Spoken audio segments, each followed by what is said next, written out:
Hello friends, अपने study world में आपका स्वागत है। आज के वीडियो में देखेंगे परमेय और अपरमेय संख्याएं। देखिए, परमेय और अपरमेय संख्या जानने से पहले हमको इन चीजों का ज्ञान होना बहुत जरूरी है, तभी हम इसको अच्छी तरीके से समझ पाएंगे। ठीक है। देखिए, बहुत से लोग हैं जो किताब में पढ़ते हैं परमेय संख्या, फिर भी उनको समझ में नहीं आता है, क्योंकि किताब की जो भाषा होती है वो सबको समझ में नहीं आता है। ठीक है। तो आज सारी समस्याओं का समाधान होगा इस वीडियो में। तो इस वीडियो को शुरू से अंत तक देखते रहिए। अगर वीडियो पसंद आए तो लाइक जरूर करिएगा। ठीक है। तो चलिए फ्रेंड्स, वीडियो स्टार्ट करते हैं। देखिए, सबसे पहले हम समझेंगे कि प्राकृतिक संख्याएं क्या होती है। ठीक है। जिन संख्याओं की मदद से हम किसी भी चीज का गणना करते हैं, गिनती करती है, वो सारी संख्याएं क्या होती है? प्राकृतिक संख्याएं होती है। ठीक है। ये 1 2 3 4 5 करके जितनी भी संख्याएं होती है जो हमारी गिनने के काम आती है, वो सारी संख्याएं क्या होती है? प्राकृतिक संख्याएं होती है। और प्राकृतिक संख्याओं के समूह को हम कहते हैं n, यानी कि n से हम दर्शाते हैं। प्राकृतिक संख्याओं के समूह को हम n से दर्शाते हैं। ठीक है। अब देखिए, अब हम देखेंगे कि होल नंबर यानी कि पूर्ण संख्या क्या होती है। ठीक है। देखिए, इस प्राकृतिक संख्या में अगर हम जीरो को सम्मिलित कर देते हैं, यानी कि जीरो को ऐड कर देते हैं, तो वो बन जाता है होल नंबर यानी कि पूर्ण संख्या। ठीक है। क्या करते हैं? प्राकृतिक संख्या में हम केवल जीरो को सम्मिलित कर देते हैं तो बन जाता है पूर्ण संख्या यानी कि होल नंबर। और पूर्ण संख्या को हम W से प्रदर्शित करते हैं। ठीक है। देखिए, ये जो प्राकृतिक संख्या होती है वो एक से स्टार्ट होती है, 1 2 3 4 ऐसे करके, ठीक है, अनंत तक जाती है। ठीक है। और जो पूर्ण संख्या होती है वो जीरो से स्टार्ट होता है, जीरो से 0 1 2 3 4 ऐसे करके ये चलता जाता है। ठीक है। ये दोनों समझ में आ गया आपको? उम्मीद है कि आपको अच्छी तरह से समझ में आ गया होगा। अब हम देखेंगे पूर्णांक। ठीक है। यानी कि इंटीजर। तो इसको अच्छे से समझिए, क्योंकि इसी के सहायता से हम परमेय संख्या को अच्छे से समझ पाएंगे। ठीक है। देखिए, जब हम होल नंबर में यानी कि पूर्ण संख्या में ऋणात्मक प्राकृतिक संख्या को जोड़ते हैं यानी कि सम्मिलित करते हैं, तो हमारा बन जाता है पूर्णांक। ठीक है। यानी कि इंटीजर।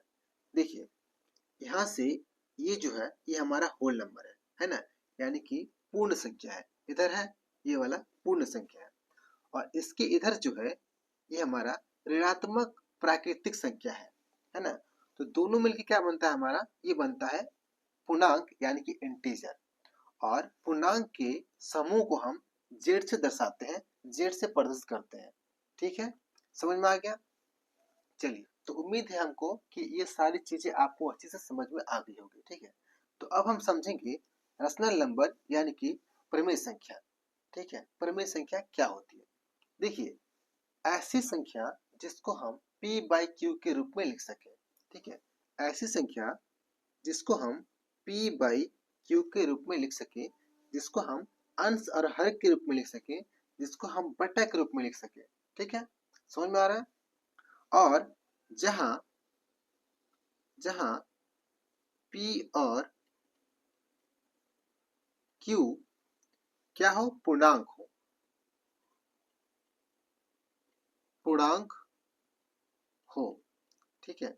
यानी कि ये जो p और q है, दोनों इन्हीं में से होना चाहिए, ये पूर्णांक में से होना चाहिए। ठीक है। और तीसरा जो शर्त हमारा है वो है q नॉट इक्वल टू 0, यानी कि ये q 0 नहीं होना चाहिए, हर इसका 0 नहीं होना चाहिए। देखिए, अगर हर 0 हो जाएगा तो क्या होगा? देखिए, अगर हम किसी संख्या में 0 से भाग देंगे तो क्या होता है? ये हो जाएगा अनडिफाइंड यानी कि अपरिभाषित। इसका मतलब इसका उत्तर हम निर्धारित नहीं कर सकते। ठीक है। इसीलिए यहाँ पे हर इसका 0 नहीं होना चाहिए। समझ गए? तो ये हमारे 3 कंडीशन है। अगर ये तीनों कंडीशन कोई संख्या पार कर लेती है यानी कि पास कर लेती है, तो बन जाती है परमेय संख्या। ठीक है। चलिए, इसको हम उदाहरण से और बेहतरीन तरीका से समझेंगे। ठीक है। देखिए, मान लीजिए यहाँ पे कोई संख्या है, जैसे 4/3 है, तो क्या ये परमेय संख्या है? ये परमेय संख्या है? चलिए इसको हम चेक करते हैं। पहला हमारा जो कंडीशन है वो क्या है?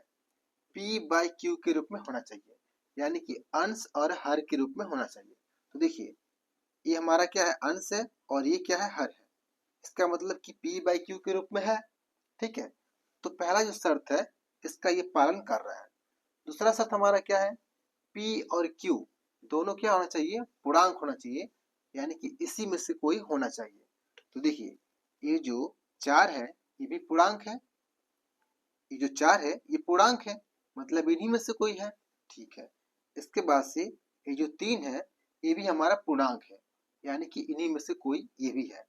इसका मतलब कि दूसरा भी जो हमारा शर्त है उसका भी ये पालन कर रहा है। ठीक है, तीसरा हमारा शर्त क्या है, q नॉट इक्वल टू 0, यानी कि हमारा जो हर है वो 0 नहीं होना चाहिए। तो 0 कहाँ है, ये तो 3 है, 0 नहीं है। इसका मतलब कि ये हमारा परमेय संख्या है, तीनों शर्तों का ये पालन कर रहा है। इसका मतलब कि ये परमेय संख्या है। देखिए परमेय संख्या जांच करने के लिए कोई बड़ी बात नहीं है, इसको आसानी से आप जांच कर सकते हैं। ये हमारा 3 शर्त है जिसका पालन अगर कोई संख्या करता है तो परमेय संख्या बनता है। ठीक है, पहला क्या होना चाहिए, p बाई q के रूप में होना चाहिए। दूसरा p और q यानी कि अंश और हर दोनों पूर्णांक होना चाहिए। और तीसरा क्या होता है कि हर हमारा 0 नहीं होना चाहिए। ठीक है, देखिए एक एग्जाम्पल और हम देखते हैं। ठीक है, देखिए यहाँ पे ये -7/5 है, तो क्या ये परमेय संख्या है? चलिए इसका हम जांच करते हैं। देखिए पहला हमारा शर्त है p बाई q के रूप में होना चाहिए। तो देखिए ये हमारा अंश हो गया, ये हमारा हर हो गया। तो p बाई q के रूप में है, यानी कि बट्टा के रूप में है, कोई दिक्कत नहीं है। इस माइनस से कोई अंतर नहीं होने वाला, क्योंकि जो हमारा पूर्णांक होता है वो माइनस प्लस दोनों होता है ना। ठीक है, देखिए अब दूसरा हमारा शर्त क्या है, p और q दोनों पूर्णांक होना चाहिए। तो ये हमारा पूर्णांक है, इन्हीं में से कोई है। ठीक है, ये भी हमारा पूर्णांक है। ठीक है, तो दूसरा भी शर्त ये पालन कर रहा है, दूसरे शर्त का ये फॉलो कर रहा है। तीसरा हमारा शर्त क्या है, q 0 नहीं होना चाहिए, यानी कि जो हमारा हर है वो 0 नहीं होना चाहिए। q 0 नहीं होना चाहिए, यानी कि जो हमारा हर है वो 0 नहीं होना चाहिए। तो 0 नहीं है, ये तो 5 है। तो तीनों कंडीशनों का, तीनों शर्तों का ये पालन कर रहा है। इसका मतलब कि ये भी हमारा क्या है, एक परिमेय संख्या है। ठीक है, ये हमारा क्या है, एक परिमेय संख्या है। समझ रहे हैं? ठीक है, चलिए एक और हम एग्जांपल देखते हैं। देखिए यहाँ पे 5 है, तो क्या ये परिमेय संख्या है? देखिए जांच कीजिए इसका। पहला हमारा शर्त क्या है, p बाई q के रूप में होना चाहिए। तो p बाई q के रूप में तो नहीं है। ठीक है, तो क्या ये परिमेय संख्या नहीं है? देखिए इस 5 को हम क्या लिख सकते हैं, इसको हम 5/1 लिख सकते हैं क्या? लिख सकते हैं क्या? अगर हमने 5/1 लिखा तो इसके मान में कोई परिवर्तन हुआ, इसका वैल्यू कोई चेंज हुआ? नहीं हुआ। देखिए 5 में अगर हम 1 से भाग देंगे तो भी हमारा ये 5 ही रहेगा, इसका मान परिवर्तन नहीं होगा। ठीक है, इसका मान परिवर्तन नहीं हो रहा है। देखिए अगर हम इस 4 में 2 से भाग देंगे तो क्या हो जाएगा, 2 दूने 4, 2 हो जा रहा है, इसका मान परिवर्तन हो जा रहा है। अगर हम 5 में 2 से भाग दे रहे हैं तो क्या हो जाएगा, 2 से भाग देंगे तो हो जाएगा 2.5, यानी कि 2.5 हो जाएगा, इसका मान चेंज हो जा रहा है। तो हम 5/2 नहीं लिख सकते, लेकिन हम यहाँ पे 5 को 5/1 लिख सकते हैं। ठीक है, क्योंकि 5 का मान कोई परिवर्तन नहीं हो रहा है, 5 के मान में कोई परिवर्तन नहीं हो रहा है। ठीक है, तो 5 को हम 5/1 लिख सकते हैं, कोई दिक्कत नहीं है। चलिए अब देखिए हमने 5 को 5/1 लिख दिया, अब ये p बाई q के रूप में हो गया, कोई दिक्कत नहीं है। तो पहला जो शर्त है उसका ये पालन करने लगा। ठीक है, दूसरा हमारा शर्त क्या है, p और q दोनों पूर्णांक होना चाहिए, यानी कि इन्हीं में से कोई होना चाहिए। तो देखिए ये जो 5 है ये पूर्णांक है।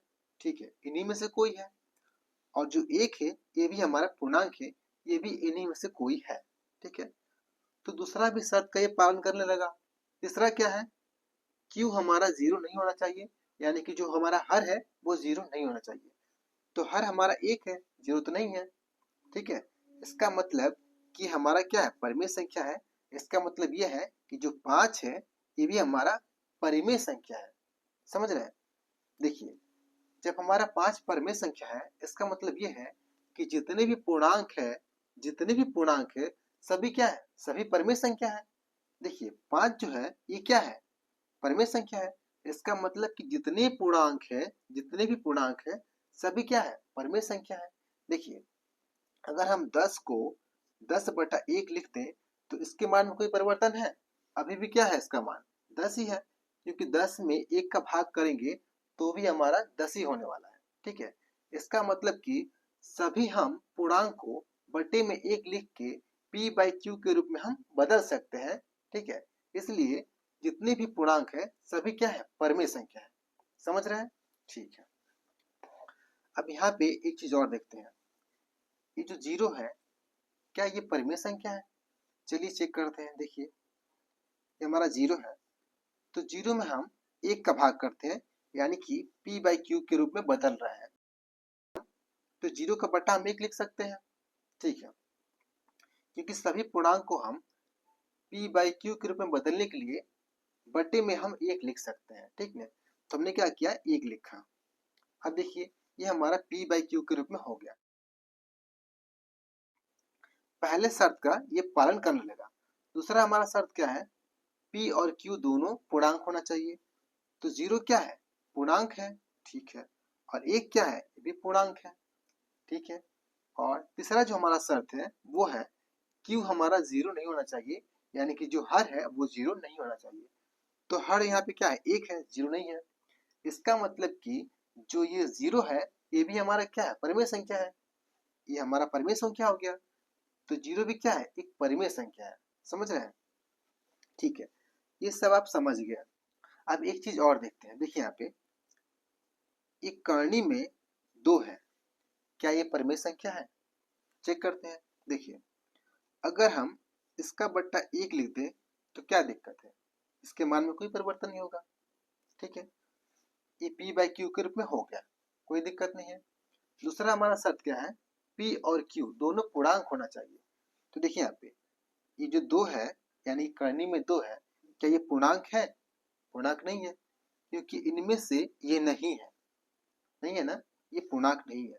तो पूर्णांक नहीं है तो ये क्या है? ये परिमेय संख्या नहीं है। समझ रहे हैं? तो करनी में जितनी भी संख्याएं होती है वो क्या होती है? परिमेय संख्या नहीं होती है। जैसे कि करनी में 3, करनी में 5। ठीक है, ये सभी क्या है? परिमेय संख्या नहीं है।